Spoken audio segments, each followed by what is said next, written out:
Okay, good evening, everyone. Thanks for coming out on this chilly night to our first, this is our first forum in, I think, probably 3 years. And we're really excited about this. So I'm really pleased to bring three very knowledgeable people to speak on the modern topic: does solar power make sense for a home or business? The cost of solar arrays is certainly a big consideration, but it is also an investment that can bring benefits over time that are worth considering as we move into the age of electric vehicles and the need for reliable and affordable power, including during power outages. I'm sure we'll get the answers here. I have one request, and that is you may have questions you'd like to ask of the three individuals when they speak, when they finish speaking. But I'd like to ask if you could hold on to your questions until later when all three of them have spoken, and your question may be answered in there too. So that would help us and save time. And then we'll have the question period at the end. So we're going to start with Richard Knappe. He is the president and CEO of the Epic Energy Incorporated. In 1977, Richard read a book on passive solar energy. This sparked a lifelong passion for the pursuit of the efficient use of alternative energy. He designed and then built a scale model of a home based on the principles he learned from his book in order to personally test the theories, and then built that home for his family in 1990. Since then, Richard has spent many years in residential and commercial construction and land development, always encouraging people to build efficiently and to take advantage of both the land contours and how to position buildings to capitalize on the power of the sun. In 2012, he started Epic Energy Incorporated, and to date, Epic Energy has installed over 1.65 megawatts of solar power commercially and residentially in New Brunswick. So please welcome Richard Knappe.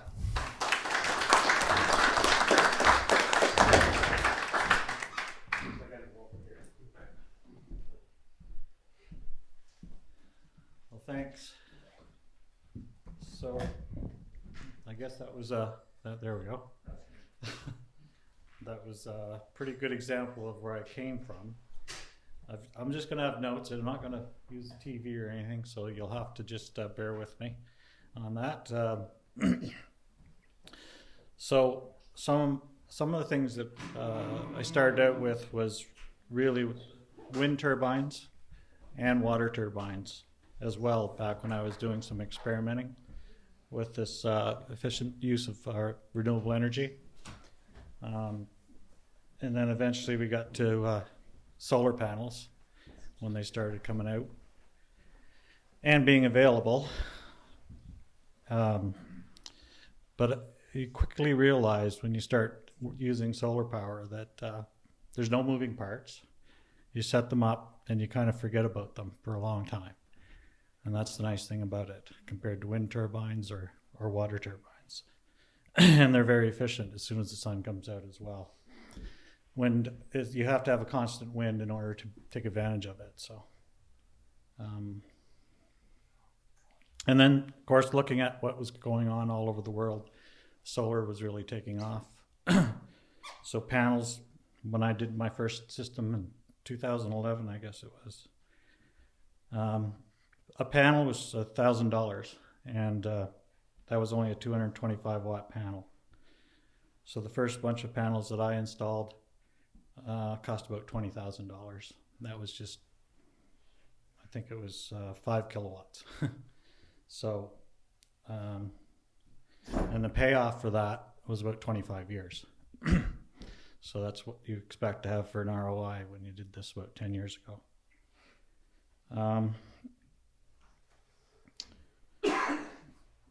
So 2 years, that was, let me see, what year was that? I had that wrote down, sorry about that.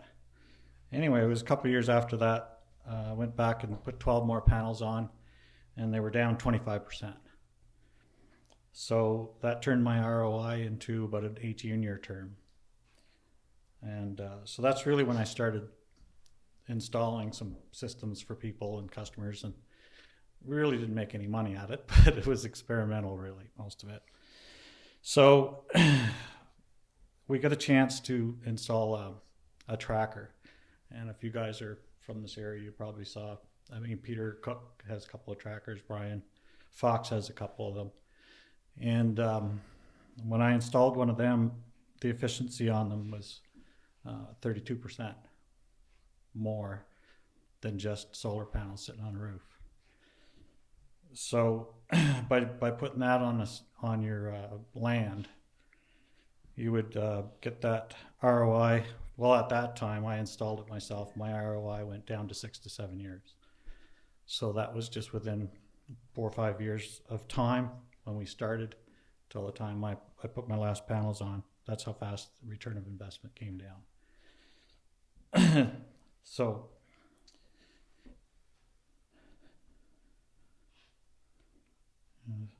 and of course your panels are going to last for the solar panels will last for 25 to 35 years. Inverters will last you for 10 to 15 years. They're probably if you buy good ones, that is. There's a big difference between a good quality inverter and a cheap one. You'll find that out if you start selling them and trying to make money on them, because you got to buy good ones or you'll be back repairing them, replacing them. So here. So the moral of that story is the prices were dropping, and the larger your system is that you built, the cheaper the overall cost per watt, allowing your payback to be a lot quicker. And that's really when it starts making sense as a business perspective, I guess, is to start installing for customers, because now I can show people that it is a good investment. You put the money up front, but you're going to get it back over a very short term. So today, solar panels are a fraction of what they were back in 2011. We have really experienced crews. We do 10 to 12 kilowatts per day, and all these things make it more efficient and puts the price down on your system, so that once it's up there, you get the best return of investment on it. So environmental impacts is another thing we look at. As we know, hydroelectric, wind, and solar are considered renewable energy, and the most environmentally friendly, I guess, is the way to look at it, compared to some diesel generators that people are using, or coal-fired generating stations. That's just a known fact, I guess.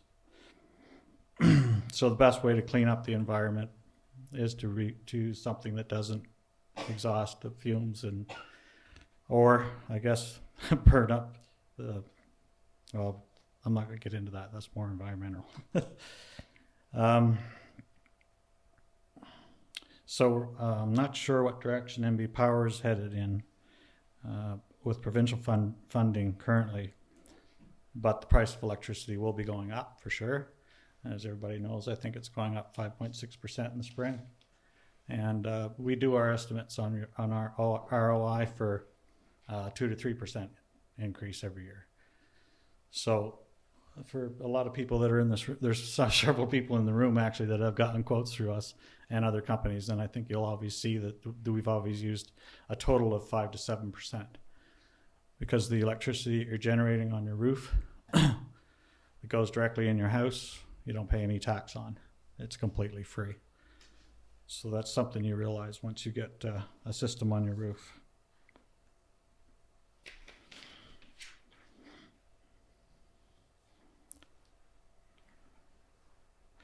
So if you're going to install on your roof, this is kind of the process that we look at as an installer. We look at the roof surface. of course, how much area you have, direction that it is facing the sun.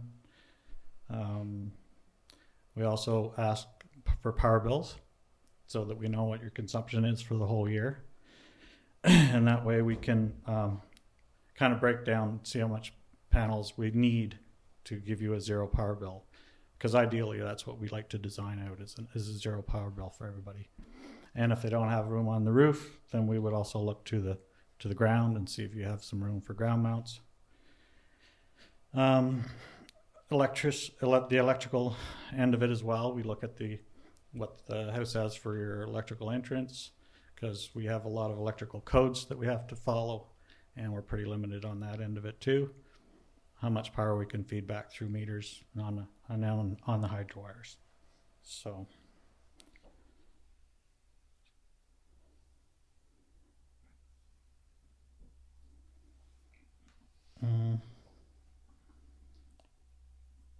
Sorry about that. I got to read my notes. I just got a chance to write this yesterday. So, but,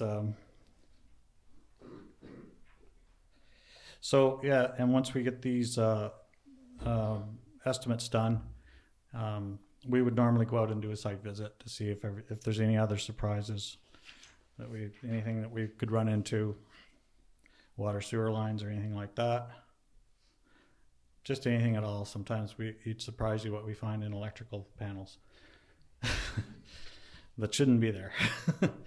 So, and then for our office from there, if everything looks good, we would send that to our office, and they look after all. You have to have building permit, electrical permit. We also help a lot with the net metering contracts with the homeowners, business owners. There is a lot of paperwork involved in it, but and then from there,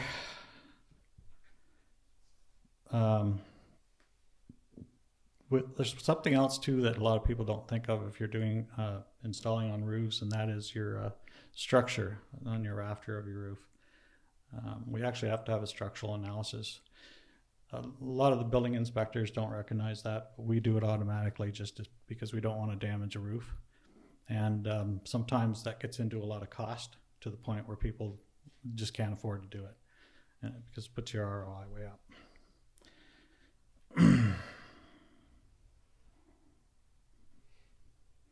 So once that's all looked after and we do the install, which usually doesn't take long, a day or two to install on a house, and then you would call for your inspection.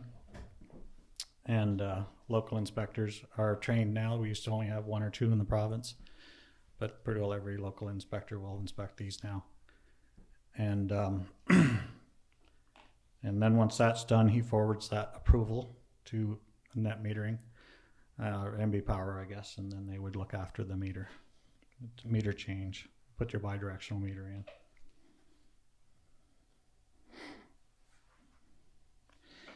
All our systems do have a monitoring system that you can look at.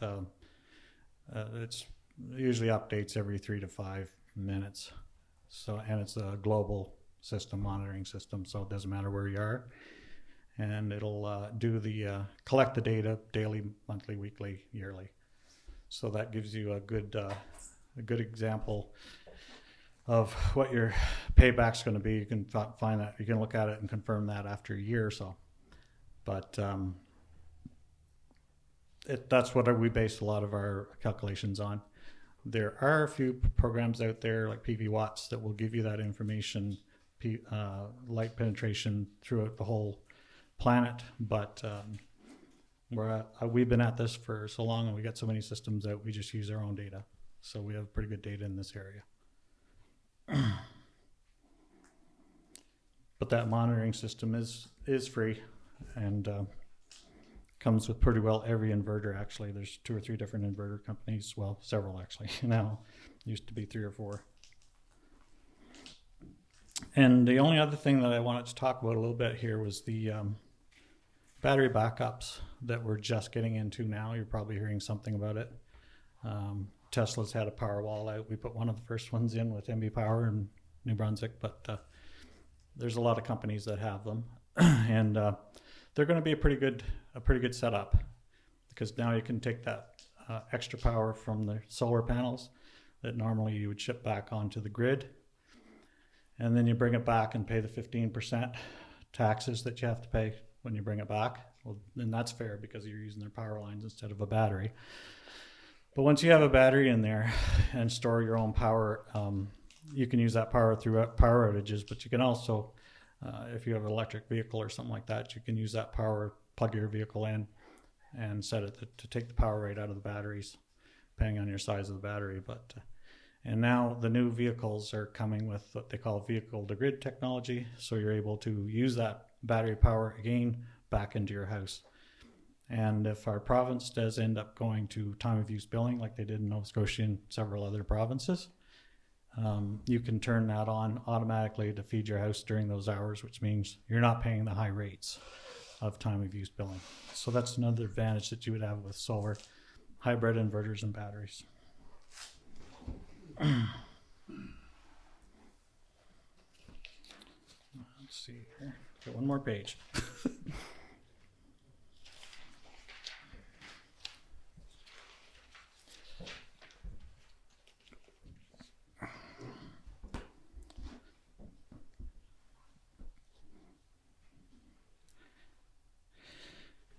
Yeah, so I guess I covered most of that on on the battery backup right here. But there's, I guess what it all boils down to here is there's definitely a new way of generating electricity here, and it's in your hands. Like every one of you can do this, and you don't have to worry about your power going out. And it's the saying that I always use, and I use this a lot, is that we didn't come out of the Stone Age because we ran out of rocks. We just found a better way to do it. And I think solar and battery backup is definitely a better way to run our power systems. Thanks.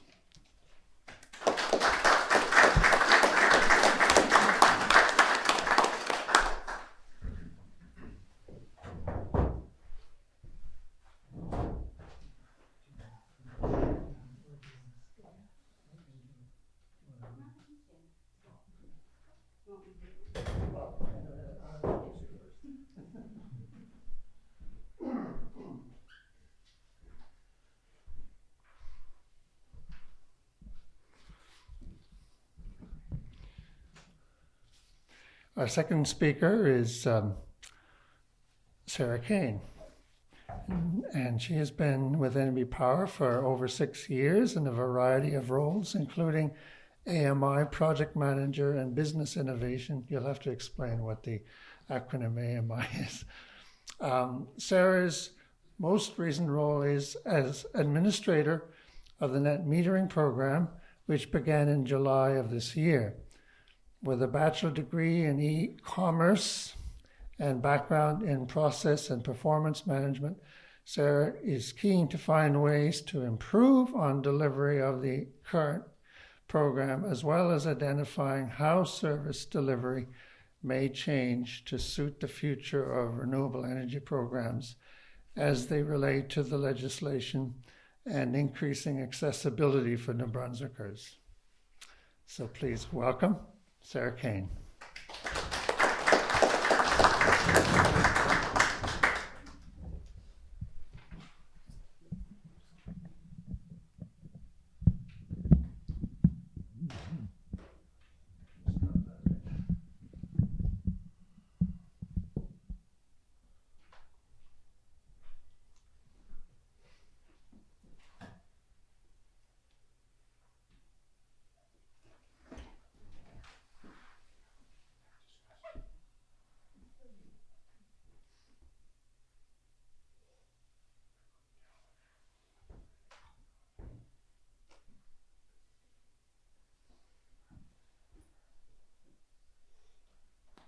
Hi.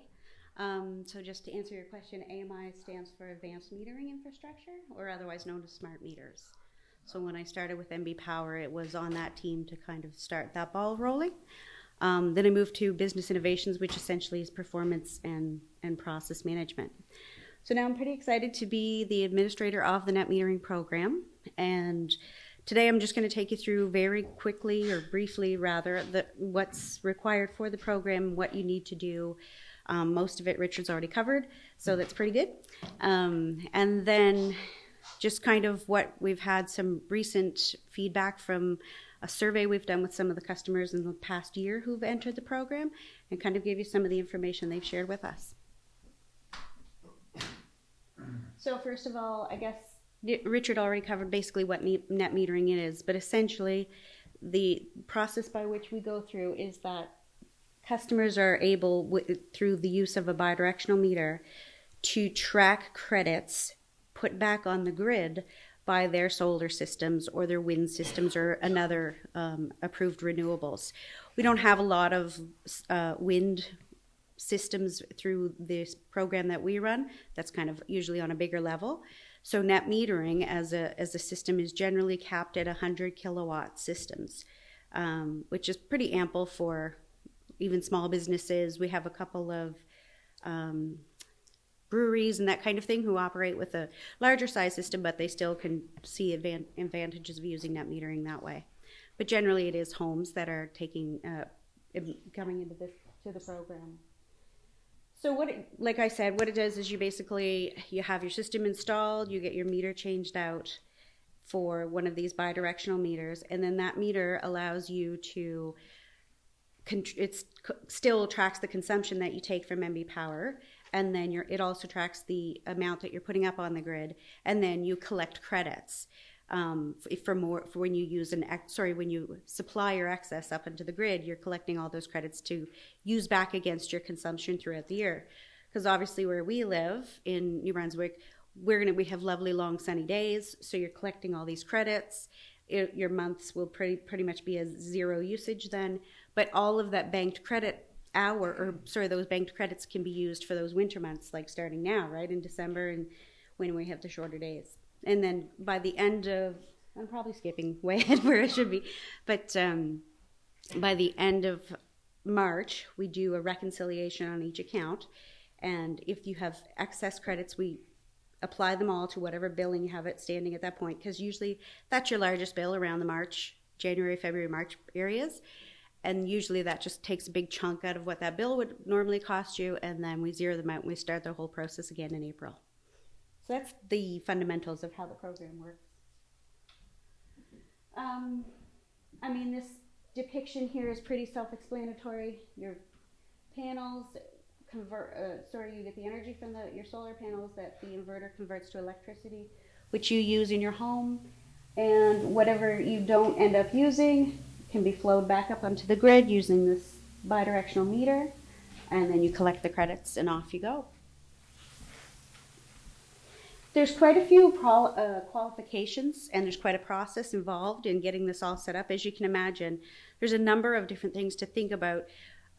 First, there's, like Richard has mentioned, lots of considerations about your home or your business, what renovations are required to have the panels installed, who needs to inspect that. In our province, almost every piece of electrical work done pretty much requires a wiring permit and an inspection from the Department of Public Safety, their technical inspection services. And so they're run off their feet trying to get all these inspections done, pretty much, right through. It's not like they don't stop in the winter months, they're still doing more work. So it's there's quite a long process that can be involved in getting all of those pieces lined up. And then once everything is installed and inspected and we get the sign off from TIS when I say we, I'm referring to MB Power, then that's when we can come out and change out your meter and get you started on the credit collection. So I didn't want to get into each of the qualifications, but essentially, the cap is 100 kilowatts for the program. So that's the system capacity that your system you're considering would be capped at. And it has to be a renewable source, so it couldn't be, anything obviously non-renewable. So wind, solar, there's biomass, but those are kind of very rare, and they usually end up being a larger size system, so they would go to a different program. And then you do have to be a local, like New Brunswicker. You couldn't be somebody who lived elsewhere, and just you do have to have a residence in New Brunswick or a business in New Brunswick. there's a number of other qualifications along that line, but all of that information can be found at our website, or you can always call into our customer inquiries line, or directly to myself. My number and email are also on the website, so we can help you through any of the steps of the process. What we would like to do is start being part of the process a little earlier with New Brunswickers. Right now we're kind of at the end, like, okay, they're all set here, we just need to go see your meter, but we'd love to be part of the earlier parts, because there's opportunities in there for us to learn what New Brunswickers are thinking about, what we're all thinking about in terms of what does this all look like, because we're, as MB Power, also learning this new world of renewables and how do we best harness that. So all of those things are stuff we're basically learning together. So any feedback we can get from our customers is very valuable. We do have a handy checklist that we have on our website, which I know looks daunting because there's lots of things there, but it's just basically some of those, are 3 or 4 of those Richard and his team will take care of. Most of the installers do the application process for you, or with you rather, I should say. And they will help get all of the drawings required and all of the spec documents, all of that stuff that does seem rather daunting. They are so wonderful at helping with that. So it's nothing to be scared about. And then you do receive a series of letters from us, and you're basically enrolled in a program, and off you go. There's, as I said, there's quite a few steps in the process, so it's something to be prepared for when you're undertaking the thought process to want to go forward with this. It's not something that could be happening overnight. What I would recommend, or I wouldn't say recommend, but what we would hope people think about is, if you start this, say, in June, you might be thinking, you might not get the advantage of that full, lovely summer sun that year. You might have to see the next year, right? Because some of that time could be eaten up in getting everything installed. And I think we've all experienced some supply chain issues recently with the state of everything. So all of those things impact what we're all thinking about doing. Again, our general website, mbpower.com, there's a net metering section. It's actually going to be going to be revamped very shortly to be less technical, because it's kind of net metering. What does that mean? So those are the kinds of things we'll be working on to try to make it more friendly for folks and more accessible. And that's just my contact information as well. That was what I had for presentation. So I think we'll wrap it up with the exciting parts. You're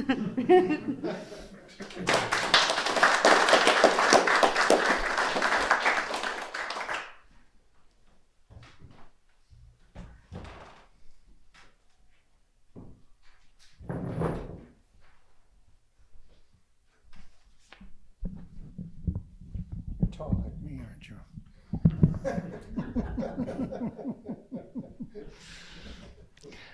Okay, thank you, Sarah.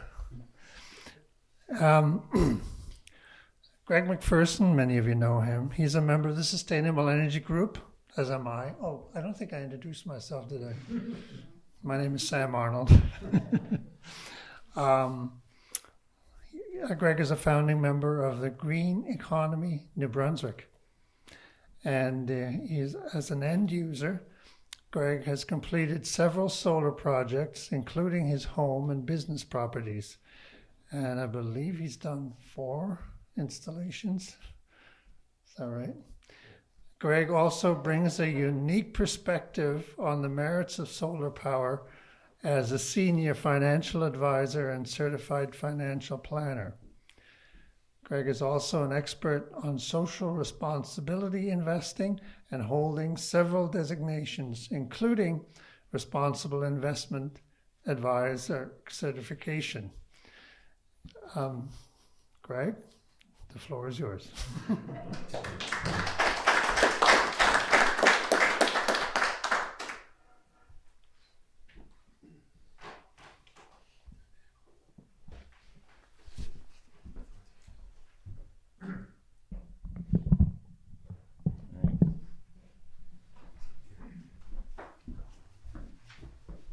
Okay, well, I'm not an engineer, and I don't work for NB Power, and I'm not an expert in many of those senses. And in fact, I was kind of thinking, oh, I have questions for these two people.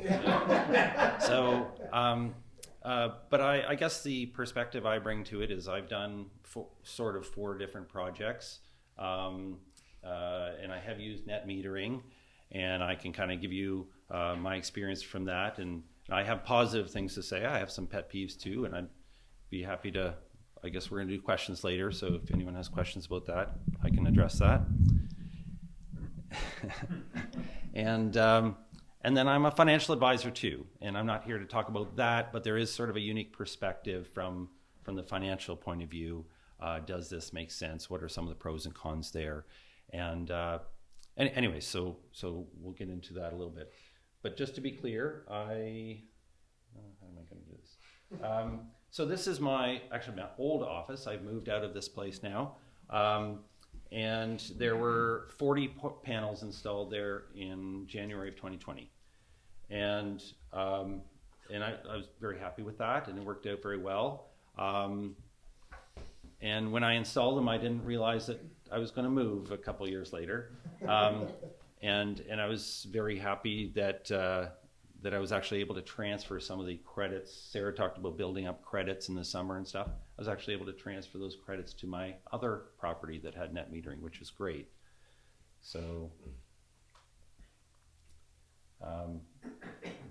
and then at my house, this is just my garage, but here in Woodstock, there's actually 32 panels installed there about the same time as I did my business. It is south facing, and I actually paid a little bit. When you start talking about the economics, Richard was making good points about everyone's situation is different, and the economics is different for each project. I actually paid a little bit extra because it was our home, and we got the I think the triple black. Does that make sense? The 3 where it was sort of black rim. Anyways, we were also a little conscious of how it looked too, because it was our home, and because we're vain, I guess. And then we do a number of different community type things, and something my wife and I decided to do was to make a donation to the Sanctuary House, which is a women's shelter in Woodstock, and we donated. Well, we can get into the economics. We donated $20,000 so that they could put the 21 panels in. And I think Richard's probably thinking, oh, that's not the greatest. Yeah. So anyways, there are different ways to do it and more economical ways to do it. But the point is we were able to do something both for the shelter and for the environment at the same time. And that's something that appealed to my wife and I. And so what's interesting here is this is winter, and so it's on Deacon Drive. When you drive by during the winter, take a look. Is there snow on the panels? And so yes, at certain points, maybe in the middle of February and the snow's blowing, there's drifts and stuff, there might be snow on the panels. It's just a reality of being in New Brunswick. It's going to happen sometimes. You're just not going to produce as much energy in the winter, quite likely, as you are in July. But you'll notice that there's no snow on those panels at that moment. There is over on this roof, but it's just sloped, it's smooth, it's black, it attracts the heat a bit, and it's just, quite often it's nice to look up and see that there's no snow on the panels. And I think that's their system. They're doing net metering. I don't get the printouts to see what power they're generating. That was a donation. But I think when I crunched the numbers, it looked like they were going to save maybe $100 a month or something like that. So you can start figuring out math in your head and deciding whether that was good or bad for them. But this is our new office. If you're local, you might know this as the old Bugle Observer building. And there are 100 panels on that building. And the economics were better for that one because it was, as Richard said, it's economies of scales. It was just a larger project. Just a funny little anecdote. We decided not to put panels here because I didn't want the snow falling off and falling right in front of the wheelchair entrance. And I thought that could be a number of bad things happening there. And then when we started building, we actually moved the door. And so we actually moved the door underneath the panels. So anyways, we may at some point put another 20 panels there or something like that. But You'll also notice this was just a week ago or earlier this week, and the snow is on the roof, and there's no or very little snow on the panels. So that's not uncommon. So if you're thinking, oh, geez, does it even make sense to do this in New Brunswick? Yes, it does. You're just not going to get, there's going to be days in February where you're just not going to get any energy. And there's going to be lots of days in July and August that are awesome and that make up for that. And that's the net metering that Sarah's talking about. You run into issues with that building? That building will be a lot older than the other buildings you did installs on, right? So there's a point there about before we put those on, one of the questions is, how old is that roof? And you don't really want to put solar panels on top of a really old roof, probably. I think, Richard, is that kind of one of the things you look at? And okay, well, it's a bigger topic, maybe. It's a long, there's a long answer to that. Okay, but anyways, the point is that roof wasn't very old. It's an older building, but it wasn't very old. We also did a lot of energy retrofit things to the building itself. So solar is producing power, but then there's also the efficiency and side of things, and we did that too. There's probably more things I'm going to think of later that I should have said, but so each of those 4 projects are through the net metering program. And so I don't have batteries. I may one day get a battery system, and if the power goes out, I don't have power. And it might, even if it's a sunny day. There's reasons behind that. But and so one day I may go the route of getting batteries and storing it. I'll be particularly interested, like Richard, I think, was talking about the time of day billing.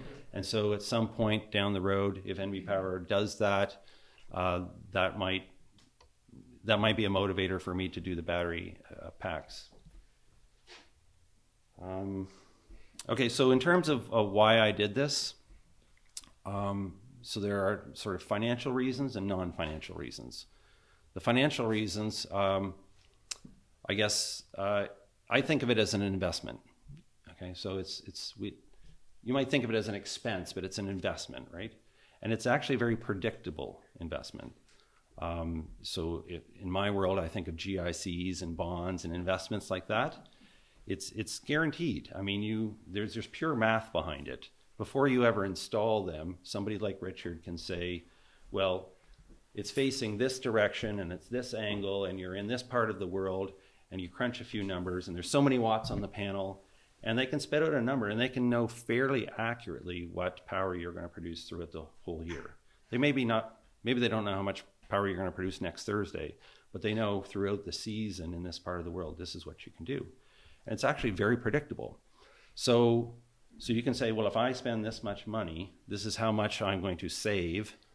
You don't know what NB Power is going to charge for power 3 years from now or 10 years from now. I think it's fair to say it'll be higher than today. But you can use those numbers to kind of figure out, well, what is it paying me? And so I did crunch those numbers, and I found it to be acceptable, or good or decent, maybe not great or excellent. So I don't tell people, oh, rush out and go do this because it's so awesome financially. But I do think for me, it was worthwhile. And if somebody told me that they were doing this, I'd say that sounds good. That's a general statement. But I think someone touched on the fact that this is tax-free income. So if you save $100 on your power bill, that's after-tax income that you saved. So you probably would have had to earn maybe $150 at work or through dividends or something else. It's just somebody saying higher. So depending on your tax bracket, you had to earn more than that to save yourself $100. So I'm a retirement planner, so I look at it from that point of view too. There's a lot of focus on getting more investments and more income in retirement, but there should be equal emphasis on reducing your expenses in retirement. And then you don't need as much income, and then you're in a lower tax bracket and you pay a lower rate and you qualify for more government programs. And anyways, so I don't want to go down that road too far, but the point is that it does save you money. That's one thing that appeals to me. It's sort of non-financial. Is just it's free power, and that just really appeals to me. I'm not a prepper. I don't hoard guns in my basement, but I like the idea that it's going to give me forever, or well, 25, 35 years. It's going to give me free power, and I do expect energy prices to go up.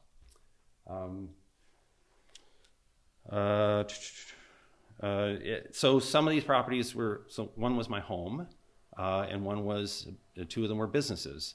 I was able to deduct the cost of putting the panels in the very first year I put them in.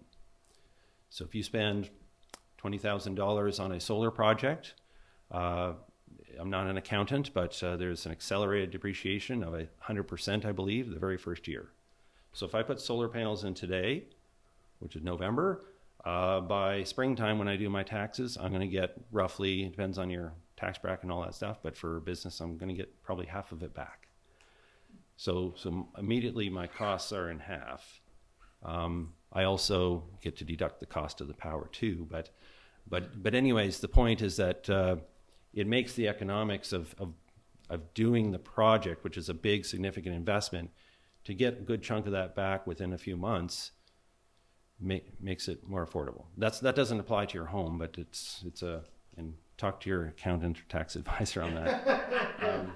But that is the way that it has worked for me. I think there's also an argument that it can preserve your roof. So if you have, would you agree with that, Richard? Yes. Okay. Okay. So if there's two sides to your house, and one side has the roof, has the solar panels, and one does not, the one that does not, the shingles will eventually curl as they normally do and lift and all that stuff. Whereas they're sort of protected in theory on the parts that have solar panels. So it may actually preserve part of your roof. I think it's fair to say that it adds value to your property. I have sold a property that had solar panels on it. The buyer didn't tell me that they bought it because of that. I do not have evidence that I got more money necessarily because of it, but I think it's fair to say that if you put a large solar project on your house, that it's going to add value to sell it. Maybe not. Not all buyers are going to appreciate that, but I think that's a fair comment. So you're probably expecting some specific number from me, but as Richard mentioned, these different projects, it depends on the size of your project. It depends on what the wattages of the panels and what the inverters are, and from year to year the costs may go up and down. So all the economics are different for each person's situation. But I sort of look at it like buying a 5 or 6% bond. It's not overly exciting. It's not this awesome rate of payback. And maybe when you go to a solar installer, they will give you, I assume you give them a printout of what the numbers are going to look like. And that's what you should rely on. But I look at it as a decent tax-free investment. It's going to always give me free power. Probably more importantly, though, even though I think a lot about the economics of it, more importantly, I think about the environmental reasons for doing it. So I don't ignore the financial part, but I was going to do this anyways. And I have 4 kids. But I think of my 11-year-old son, and I think one day he's going to say, what did my parents do for were they a part of climate change? Were they part of the problem or the solution? I want to be able to look back and say, yeah, your dad tried to do something about it. It's a little touchy-feely, and I know it's a little political too, but I mean, that's a very real thing for me, is climate change and doing something about it. I am a member of Green Economy New Brunswick. I'm a founding member, and that's an interesting side topic, but it's for businesses who are trying to measure their footprint, have that footprint audited, to set goals, and then they help you to achieve those goals and measure whether you have achieved them. I did the Green Economy New Brunswick after I did this, and there's lots of retrofit things that we did to the building as well. I think Sarah was talking about, or Richard was talking about, the online monitoring. So each system's different, but this was on November 1st. I think I picked a sunny day and a sunny time of day to look at it. But these are all the panels arranged on my roof in the direction that they're arranged in, and I could see the power in real time on each of those panels, which is kind of neat. You could say, oh, the snow must be on this panel or something like that. And you can see, you can even go by, this is today, and actually today was a crappy day for me to get power at my home. I think there might be some snow on them. But you can even just see when the cloud is going by and whatnot. You can see that today was hardly any energy. Yesterday wasn't so good. On the 11th, I got lots of power. And then I can see how much I got each month. There's all kinds of metrics that you can get from your solar panels. And when you first get them, it's exciting. You want to check it all the time. But eventually, you just sort of trust that it's happening. So this is a printout that you get from, or it's an example of the printout that you get from NB Power each month. You get an email, and they say, here's your NB Power reading. Here's how much power you produced. Here's how much was supplied to you and you consumed. Here's how much that you actually supplied. Here's how much I supplied. And then you can tell sometimes I supplied more than I used. Sometimes I used more than I supplied, which would be the winter. And then there's a credit. So you can see all of a sudden spring and summer comes along, I start building up credits, and then all of a sudden winter comes along, I start using those credits. And so I got about 7 or 8 months of free power. That's how much the 32 panels at my house produced. I think this is for my house. And one thing I'll point out, which falls under my pet peeves, is that I have to pay HST on what I consume. So even these months where I was supplying NB Power with more power than I used, I still had to pay HST on the power that I used. And I would, just from a political point of view, I would love to see that. I'm sure there's tax law reasons why it has to happen, but anyways, just a little pet peeve there.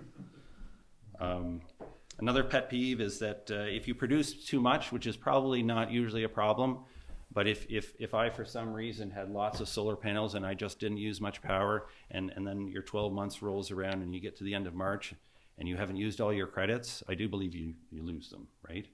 It's just probably not very common, though. It's hard to have that many panels to use them all. But anyways, it's just something.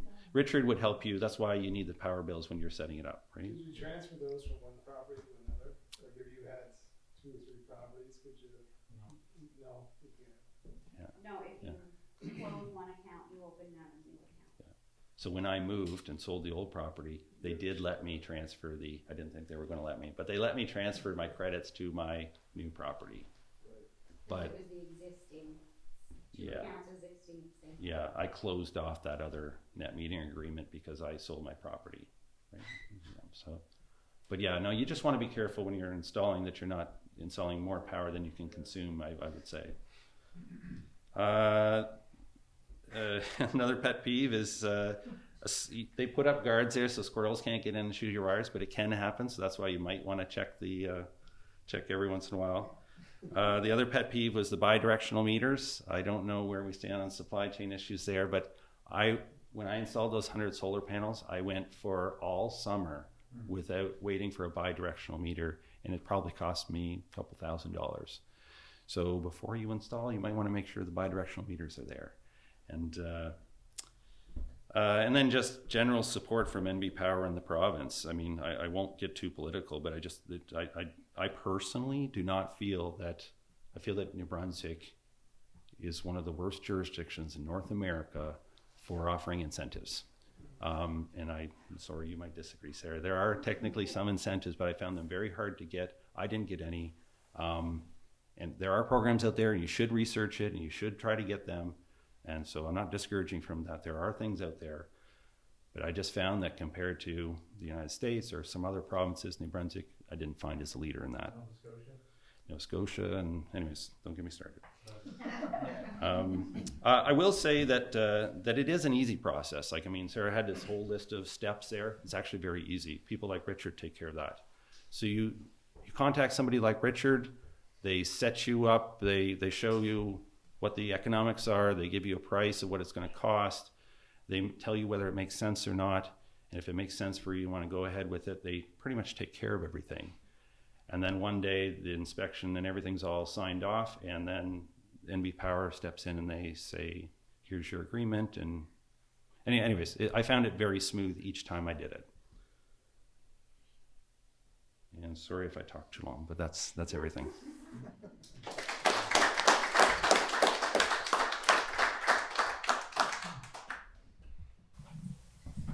Okay, so we've arrived at the question portion of the evening. So if anybody has a question you'd like to ask any of the three speakers. Does it make a difference in terms of the type of roof, shingles versus steel roofs? No, with the equipment that we use today, is we can, any surface at all, even like there's a lot of shingles that are rubber tires, you know, the chewed rubber tires, we can mount on that. Clay brick, like there's not a lot of it in New Brunswick, but we've installed on that. Slate, anything. Yeah, we've got hardware for just about everything. And it's very watertight. It's proven all over the world. Like there's no problems with leakage. So there's a difference then between the ground and the roof The difference in in installing, in usage, preferable. yeah, I mean, if you don't have a good roof surface that's pointing in the right direction or the right angle, in other words, if it's too flat or too steep, your production's going to be lower. It's not facing true south. So, I mean, the ground mounts are a really good option because you can put it exactly where you want it at the angle we want. The further north we go, we install at a 45-degree angle because the snow. We want the snow to slide off.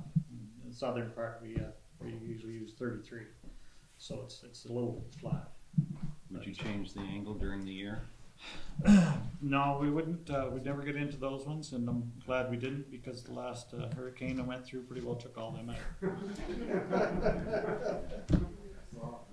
They're not built heavy. But they would be easier to clean the snow off of as well. They're not built heavy enough though. For Right, the or the ground mounted, you could actually you could literally clean the snow off. Oh if yes, you I see wanted what to. you're saying. Yeah, Yeah. yeah, absolutely. I mean, it's another advantage to the ground mounts, but if they're made to, as the snow piles up on them, the snow's heavy. So that's right. As soon as it gets to maybe a foot of snow here in Woodstock, like you get about a foot and a half of snow, the weight pulls it off. Mm. So we tell our customers, just leave it.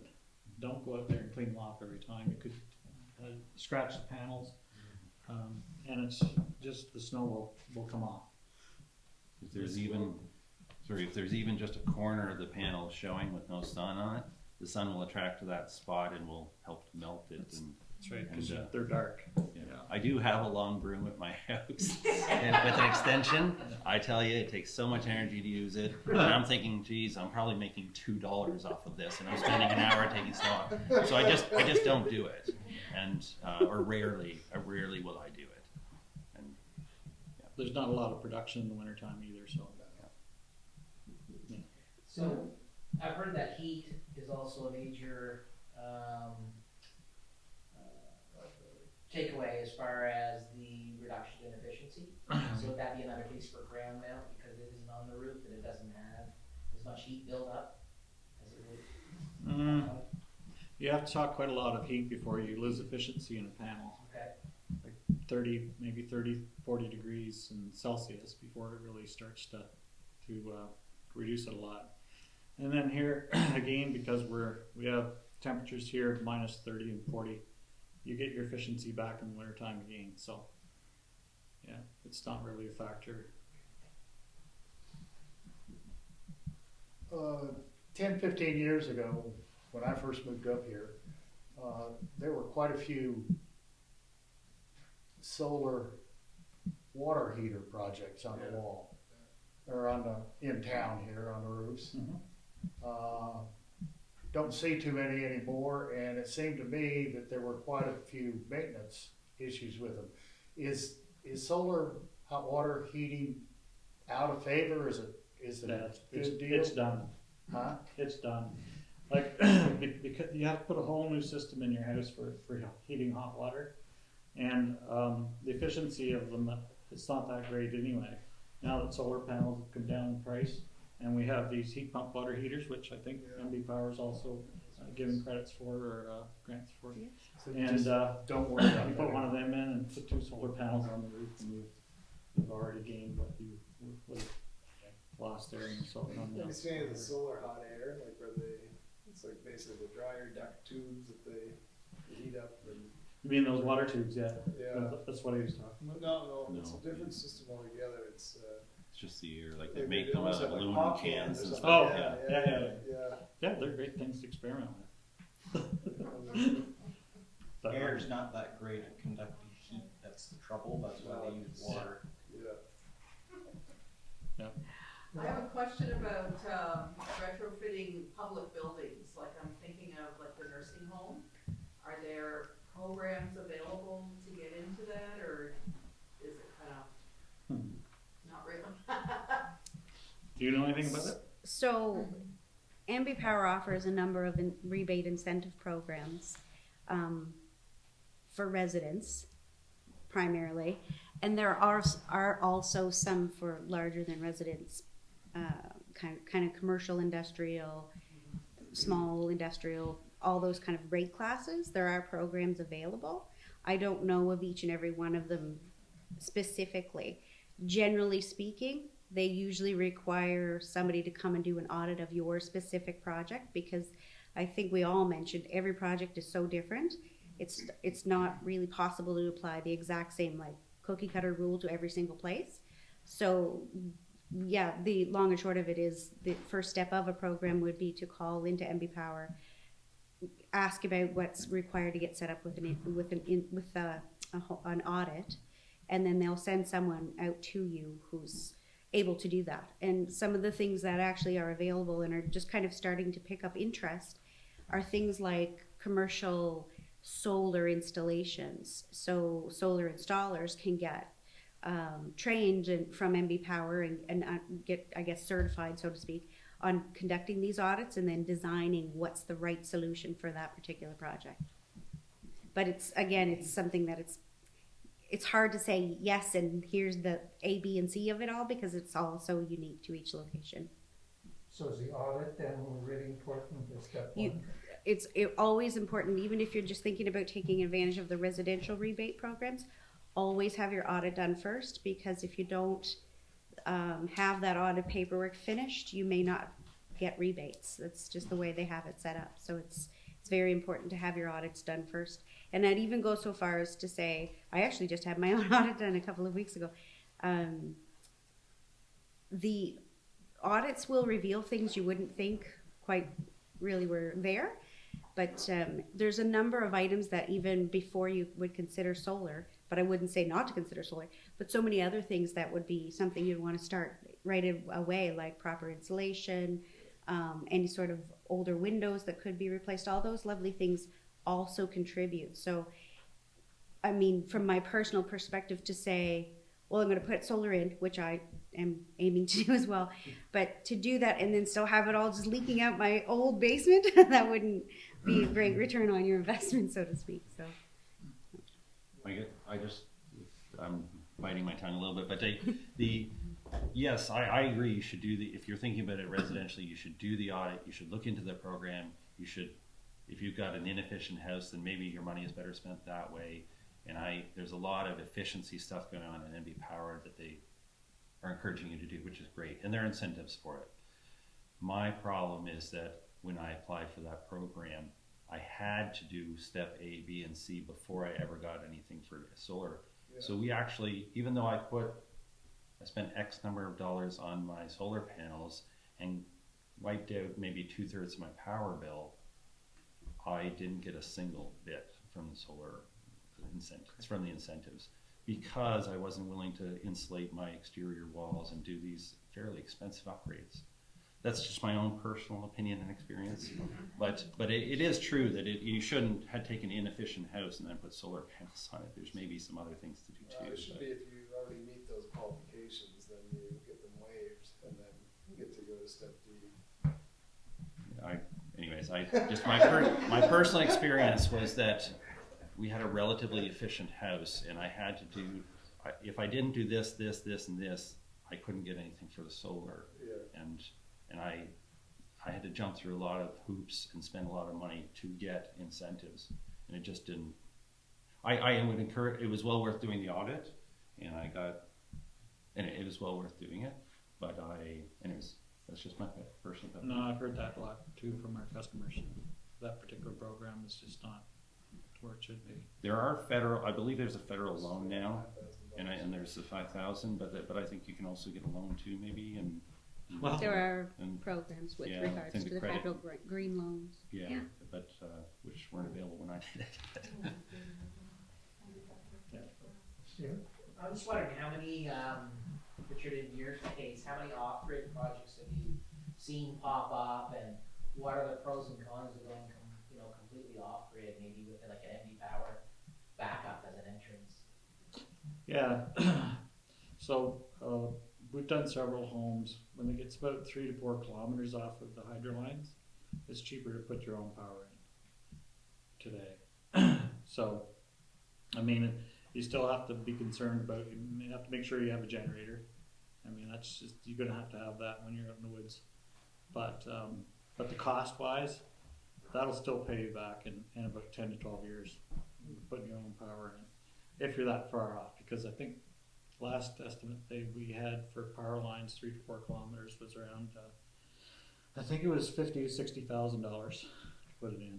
So, and I'm sure there's other people that probably have the exact number on 4 kilometers, but I realize that's what we hear. Big spectrum there too, cost depending on how many amenities you want. Yeah, I mean, you're still going to have to use some, like I say, a generator for backup, and some of those clients will size down their system a little bit and use more propane.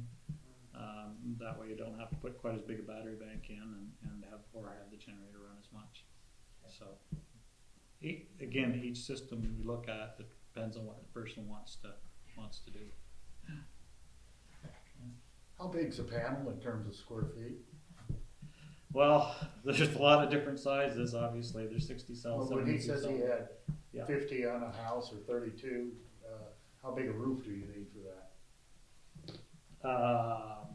We just go by square footage. I mean, I don't know. I think the ones I could be wrong, but I think the ones on my office building were larger, and the ones on my old office in my home were smaller, and there's a certain number of wattage per. You can get different panels with different wattage sizes. So say we have everything from like I think the smallest panel we get today is around a 300 or 330, and they're pretty well all 42 inches wide. I'll talk in inches if you don't mind. 42. Please do. 42 inches wide, and they would be about 79 inches tall. And then you can go about 69 to 72. So they're about 20, and then the 25 square feet. And then you can get them up, and the 480s that we're getting today, we can get them up to 540 watt. But all they are is they're just 43 inches wide and they're 86 inches tall. So it's a square footage. So when we do a layout for a roof, for example, and it's like yours where it comes to a peak like that, and we would see what fits with our program with the whatever size panels we have available that are in our warehouse or whatever. So if a smaller panel will cover more square footage, we'll use that instead of. So if you're talking to installers and they're saying, oh, he's only using 300s and we have 480s, it doesn't matter the size of it. It's the wattage, it's just the square footage. There's nothing they've done to the panel that's increased the wattage. The efficiency is really slow coming up. I mean, we try to use, some of the older panels are still 17 or 18% efficient, but we won't use anything under like 20.5 to 21 is what we're getting today. They're pretty well. You have to think about price too. We can get 22.5 in efficiency, but I think you're going to pay probably somewhere around 70 or 80 cents a watt for them. Like that gets expensive just because they're more efficient and a slight demand for them. They're not making enough of them, really. That's what the problem is. The more they make, the cheaper they are. I have two questions, if you don't mind. The first, you mentioned that you put in your first kind of Tesla Powerwall. But I did have a question. Is there other manufacturers or anything for battery backups or any of that? Because I realize there's some qualifications and stuff that you'd have to go through, I would imagine, to get into battery backup. So I'm wondering if there's certain suppliers you'd have to go to, or is there more limitations around that? Electrical codes here in New Brunswick is really all we have to meet for guidelines. With the Powerwall, for example, they use lithium-ion batteries, which we all know that they're pretty well condemned everywhere in the world today. They had a little fire extinguisher built into them in the back. You couldn't see it, but they had it. But actually, all the batteries that we're trying to use today, we use glass mat batteries. They're the least expensive, and they're probably the safest, but they still have above 2% moisture, so we have to vent them. They don't really gas, but we still have to vent them. But the LiPo4s, that's the new technology we're using now, and there's less than 2%. So they're a super safe battery, and I think pretty well all the vehicles and that they're working on today are using these LiPo4s. So, and that end of it is battery technology is really moving along fast. So, and the other question I had was, I realize this is more so about business and residential, but when we're talking about other sources of renewables, so like the biomass, for instance, they are generally larger projects. But is there any talk about doing projects more on a community level? For instance, there's a lot more of like if you go to Alberta, they'll put solar panels on parking lots. When I think biomass, I think compost, on a community level compost, that sort of stuff. Is there any talk about any of that sort of thing? You mean at MB Power? Yeah, well, yes, yeah. Or even in your circles from the three of you. So from an MB Power perspective, these kinds of projects are what we're trying to explore. Always we have the two things we have to consider in every research kind of space we go into is what is the current legislation, what is the mandate we have to meet, because that's our priority, of course, and then the other part of that is what is fair for every customer across the province, right? So, and how does distribute, and this gets to the technical side, which is still the part I'm learning. How do all of these kinds of conceived projects impact the grid so that everything remains fair, so that fairness is still able to be offered throughout? So, but yes, projects are, and discussions about what kind of projects are right and what can we do, those are definitely the very active parts of the work we're working on. So research that we're conducting, such as like in Shediac and stuff, to help us understand how do all these dominoes keep impacting the last domino, because it's new, right? Yeah. We've actually tried several times to apply for some community solar projects, and they've been turned down every time by MB Power, so it's not her fault. But I mean, but you pointed at me. It's just MB Power, so it's not your fault. Was there some First Nations communities that we're gonna have? Oh yeah. These big solar grids and stuff. Yeah. Like Perth, I think was gonna First Nations in Perth. Yeah, but even some communities like this, even the city of Moncton. That's just before your time as well, I think. And we're trying to do a bigger project there for them, all funded by the city and the investors, but we couldn't get approval. 100 kilowatts. That's it. Anyways. Yeah, out of curiosity, does that seem to be more just basically the distribution problem, where it's like, if you did something for the city of Moncton, you can't distribute that energy to all the citizens of Moncton. It's just the problem of that. That's the issue, basically. From a legislative perspective. Yes. That's why I say go to the places in the world. Yeah. And you don't have to go too far, and you'll see megawatt farms everywhere, and it works. It just NB Power is just figuring it out. They're just figuring it out. Yep. You And can- a couple hours over the border. Yeah, that's right. You guys can correct me if I'm wrong, but the skeptic in me says that the power usage that NB Power needs is in the morning when we're getting ready for work and taking showers and stuff, and it's in the evening. And solar power produces power in the middle of the day. And also solar power produces more power in the summer, but in New Brunswick we need more in the winter. And so it's really producing power for NB Power when they don't need it the most. And so the skeptic in me says that NB Power doesn't want solar power very much. But I'm not an expert on that subject. I think So the storage though, like if the storage gets better, like you would be able to bank it and then use it different times of the day and different seasons, right? Like, yeah, you were talking about innovation in solar panels, but I think the innovation is going to come in the storage, and I think that's where you're going to get the.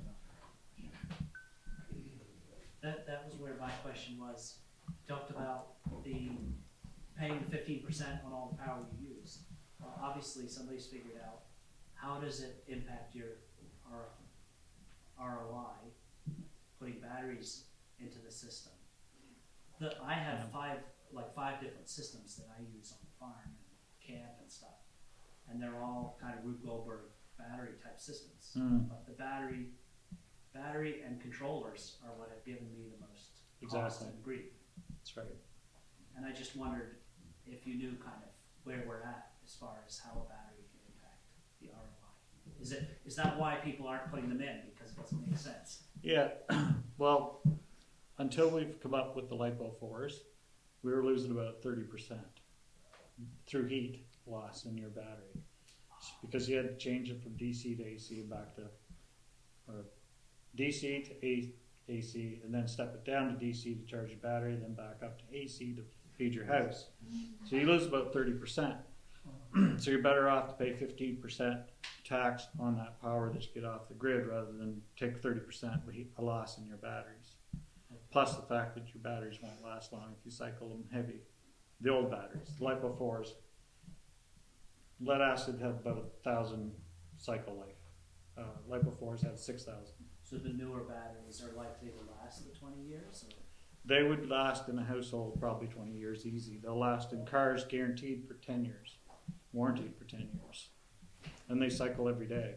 In a house, you wouldn't cycle them every day. You might cycle them a little bit if we go to time use billing, but they still won't. If you have a pretty good sized battery, it'll last you probably 20 years. If I had put batteries in my projects, it would have raised the cost by quite a bit. Yeah. And so I get to use NB Power as my battery, right? And so it's awesome from my point of view, and it's slick and easy. There is that HST issue, and also if the power goes out, even if it's a sunny day, my power is out too. And so one day I may look into a battery solution, but yeah, NB Power is my free battery. So the economics works out well for me. In my case, I'm running systems where I can't get any power. Yeah. And I'm also running them as much as possible 12 or 24 or 36 volt, where I don't have to invert, because inverting is expensive. Right. But I just would it make sense with one of those battery backup systems, if you're going to do that, to have that in lieu of a propane powered generator? Would the economics of that make sense, or would it be? Well, if you're off grid, it's fine, but if your power line is close, I'm with you on that, Greg. I mean, if your power line's close, you're better off to use the power. I mean, your generator, besides using propane, and then your generator only lasts so long when you use it to charge your batteries. So the storage that comes from solar is basically free. There's no moving parts, as I was saying through my thing there. I was thinking you get the efficient. solar system in, and then you wanted to have a generator, because these storms just get worse, and NB Power's response time just gets more and more consumed and strained. And, it's not uncommon now to be without power for maybe even 2 3 days with Hurricane Arthur and some of the things, right? So would it make sense to still put an a propane generator and a solar system, or would you just loop everything in with the battery? Yeah, well, I'd say about, I'll go back to, out of all the systems that we do in a round of a year, there's probably close to 30% of our customers now are putting a hybrid inverter in with a battery bank and a generator beside it. And that's mostly, I guess, because of the bad storms we've had and the power outages, but it does get expensive when you do that. And when you do that, also don't think about your ROI, because it's going to be 20 years. It's just not, it's not something that's going to pay off. It gives you security. Absolutely, you can go over and flip that 200 amp breaker to the grid anytime you want and run like that, but it's going to be expensive. This might be a question that's a little bit off the beaten path. So, you know, there's not much talk in your circles, I understand. But I do have a question about more so, is there any talk about mechanical batteries, where we're talking about gravity potential, that sort of stuff, like water towers, all that sort of stuff? Is there any talk about that? Not in my particular field. The only thing we're looking at that's probably going to be here over the next 5 years, and again, some of you probably heard about it. It's the liquid metal battery, and I think when that hits the market, it's not really available for small commercial or even to private person yet. But when it is, it's going to be the answer, I think, rather than a mechanical or weight or water pumped. Even pumped water is quite expensive. The only reason why I ask is because, well, even New Brunswick, NV Power does that, right? That's what we call hydraulic dams. We'll pump water up the ways at different times when the power is cheaper, and then when NV Power has a I don't think they have any pumped hydro yet. No, there's none? Not in New Brunswick, I don't think. Oh. Not yet. Does it take long to fill up? That's right. Yeah. Any other questions? Is there a charge for this net metering device that needs to go in there, replace your older one when you're in? Is it a monthly charge? There's no monthly charge to be part of the program. There is a disconnection fee for when you have your old meter removed and your new meter put on, but that's the only additional fee. One-time charge. It's just it would be the same as a move-in, move-out, the reconnection fee. And in the grand scheme of the project, it's a small piece. Like, it's not nothing, but it's it's. Does the assessment cost? Do you mean the home energy audit? Yes. So home energy audits do have a price, I believe.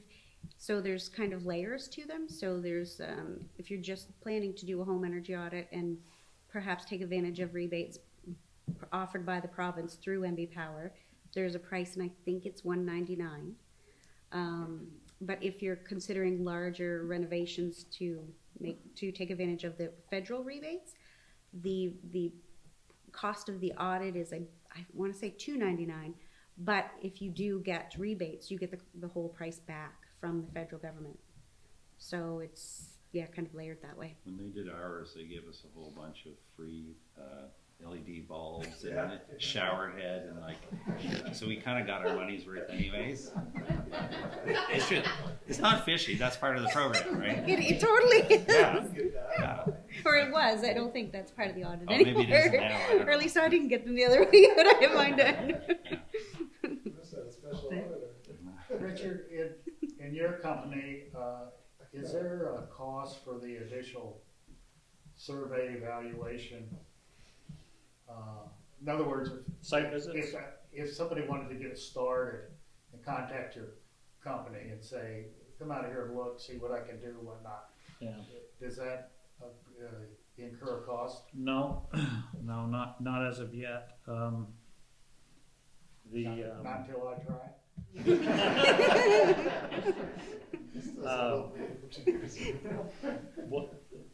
We have a process set up. Like, I used to run the whole province just like crazy, and it had to slow down. So we started categorizing, okay, Grand Falls, Woodstock, or Bathurst, and Campbellton, and then St. John, Moncton, right? So, but what we found that works very good is we have our customers send that request in to our office, and they can Google Earth your house, get an estimate on your square footage of your roof, and give you a pretty good idea of what it is, the cost-wise. So that eliminates, like we get probably 6, 7, maybe 8 calls a day for estimates, and maybe 1 or 2 of them would actually do a site visit by the time they see the numbers, because it gives you a pretty good idea of, okay, your house is probably not good for solar, right? And so you don't want to spend a lot of money on it, and that's what happens a lot of times. But once that's looked at, and if it's all good, yeah, then I do pretty well all the site visits myself. So yeah, that's actually all I do.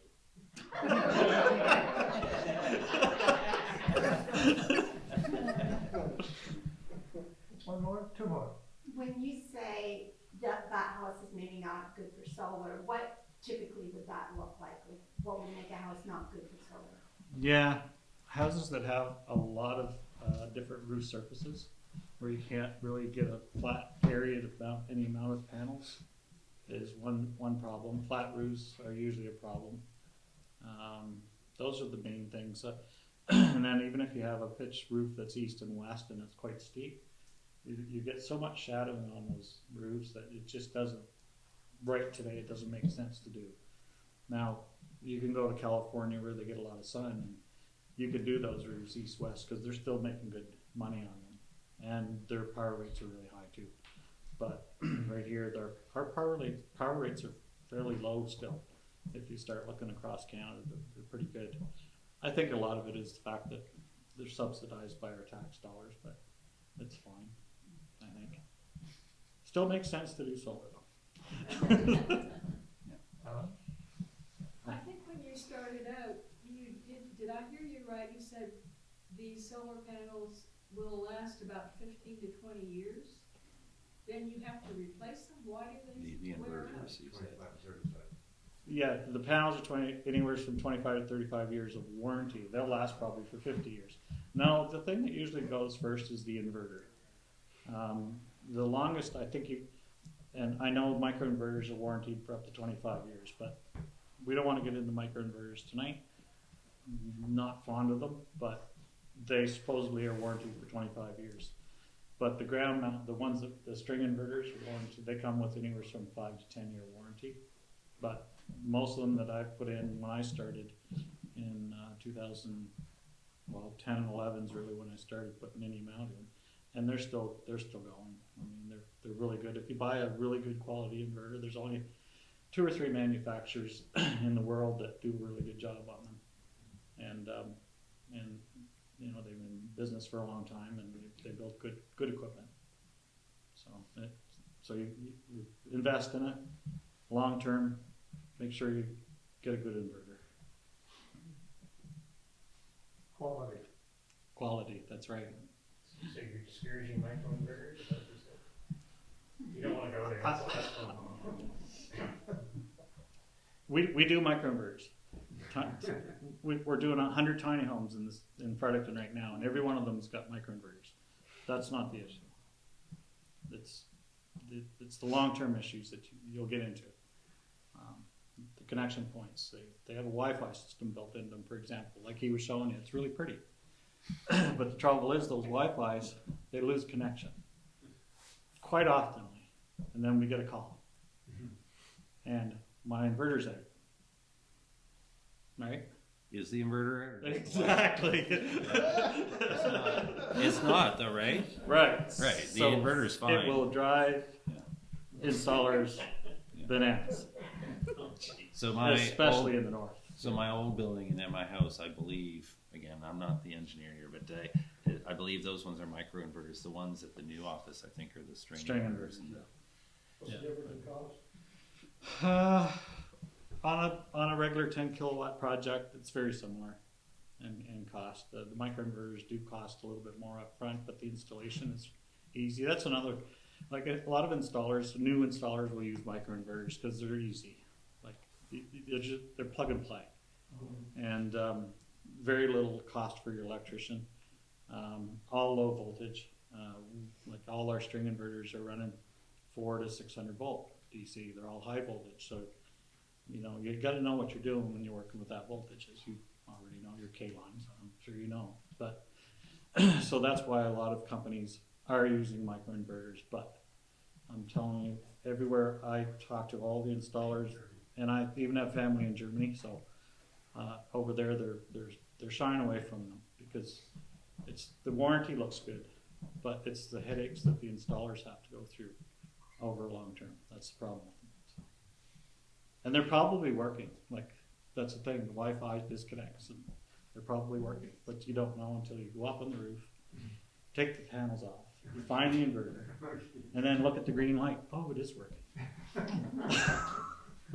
So, I haven't really had that problem, but I don't look at that. I'm not looking at it all the time. Right. So, yeah. So. Yeah.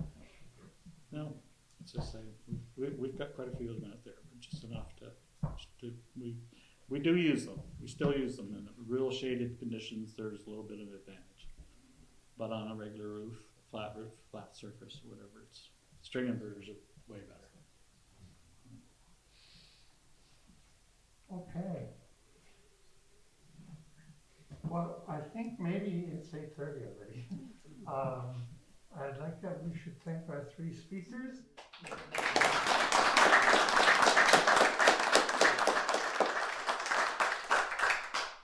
And two things I want to say. I have a little gift for them. I'm going to show you in a minute.